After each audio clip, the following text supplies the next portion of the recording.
Good evening, classroom management friends.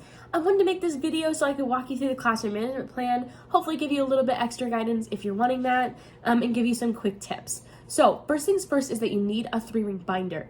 I recommend using your clinical binder and just taking out the clinical items, setting them off to the side for later, replacing them with the classroom management items, taking that to your interview with Professor Kaiser, and then after that interview, you can take out the classroom management things, put your clinical items back in.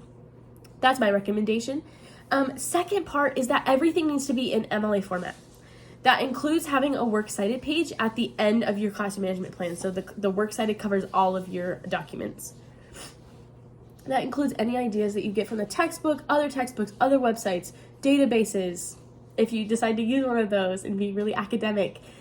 Even Pinterest and Teachers Pay Teachers, you need to cite all of those things. If you have problems with that, I recommend Owl Purdue.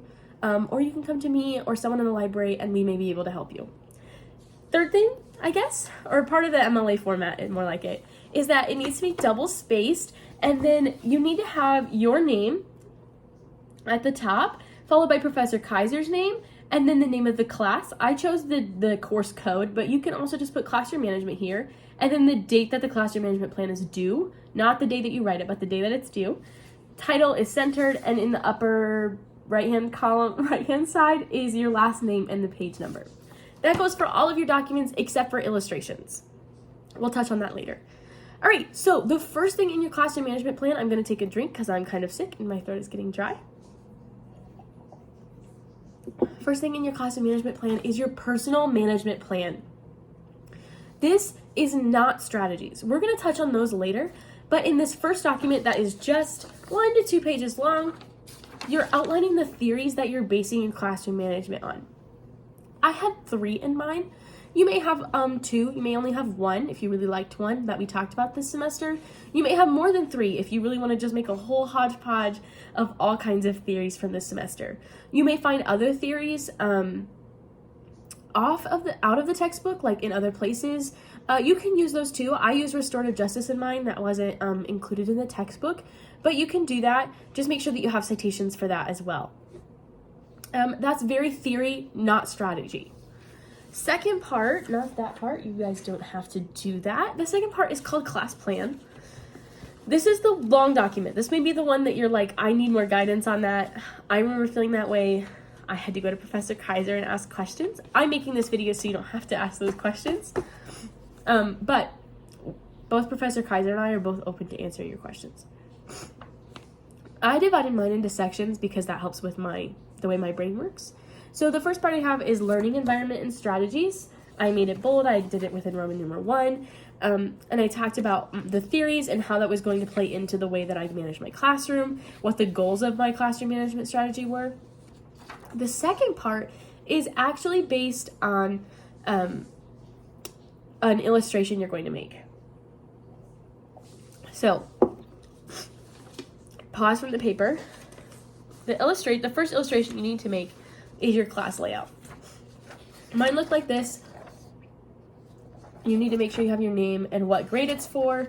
And then you can make it a rectangle. That's always an ideal situation, is having a polygon or some kind of like regular shaped room. But most classrooms aren't shaped like that. So just know that you can make whatever shape you want. If you want to give yourself a challenge, make it a weird shape. I made mine a rectangle, but you need to make sure you have everything labeled. So my teacher desk is labeled, my student desks are labeled, the whiteboard is labeled, the bookshelves are labeled, the bulletin board is labeled, and then on the bookshelves, I had written what will be on them. So the more detail you include in this illustration, the better. Because when you go to write this section of your class plan, section 2, class layout, you'll have more to talk about. So this is a big part about explaining your layout and then explaining why. It's not just this is my layout and it's because I like it, but it's how does this come from the theories that I talked about in my first section of my paper? How is this promoting the things that I want my classroom to look like, to promote? I talked about group work in mind. So my students were put in groups because I wanted to promote collaboration. Things like that. That's the second section. Mine is about 1 page long. The third section is about accommodations. This part may be a little bit scary because you haven't taken a class on it yet. I understand. Don't worry too much about it. just break down some of the ideas that you already have before you've even taken inclusive classrooms. So you talk about special needs, what kind of accommodations are you making, both in your class layout and in your instruction. Gifted students, same thing. Multiple learning styles, how are you incorporating all those ones that you learned about in general teaching methods? And then English language learners. What things are you including in your class layout or in your instruction that will aid all of those groups of students? The next section is your longest section. That's section number 4, and that's rules, consequences, routines, transitions, and procedures. This is the part that might overwhelm you because it just says pick some and talk about them. I picked 10, and you can make them whatever you want, which is kind of daunting.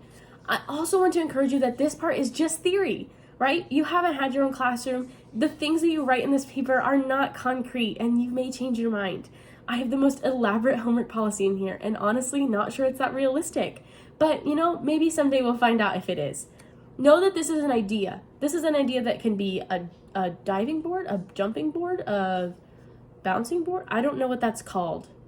But it can lead to other ideas that may be more implementable. So take this with a grain of salt, write it, make a plan, but also be willing to change it if you decide that you don't like it later down the road. So my first one, I did an absence policy. What does it look like when a student comes back from an absence? I did a bathroom policy. How do students ask to go to the bathroom? What does that look like? How am I preventing students from, needing to go every day or multiple times in a class period? What does the end of the day or the period look like in my classroom? What does it look like when students ask a question? What is my technology policy in my classroom? My elaborate homework policy is listed.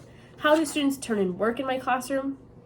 What does arriving in my class look like for students? What does bell work expectations look like in my classroom? And how do we transition? And then I just made a short conclusion.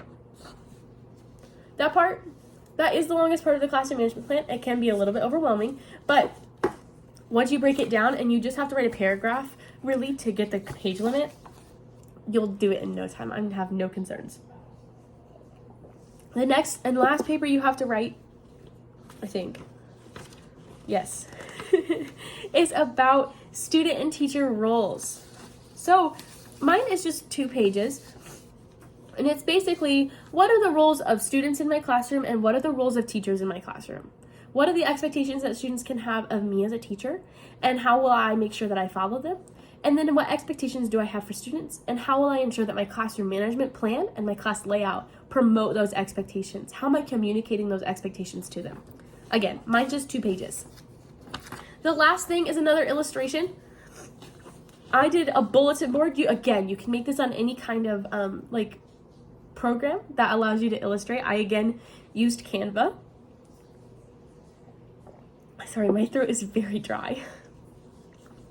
I did mine on my homework policy. So your bulletin board is just about anything from your classroom management plan. I believe it's supposed to be a procedure.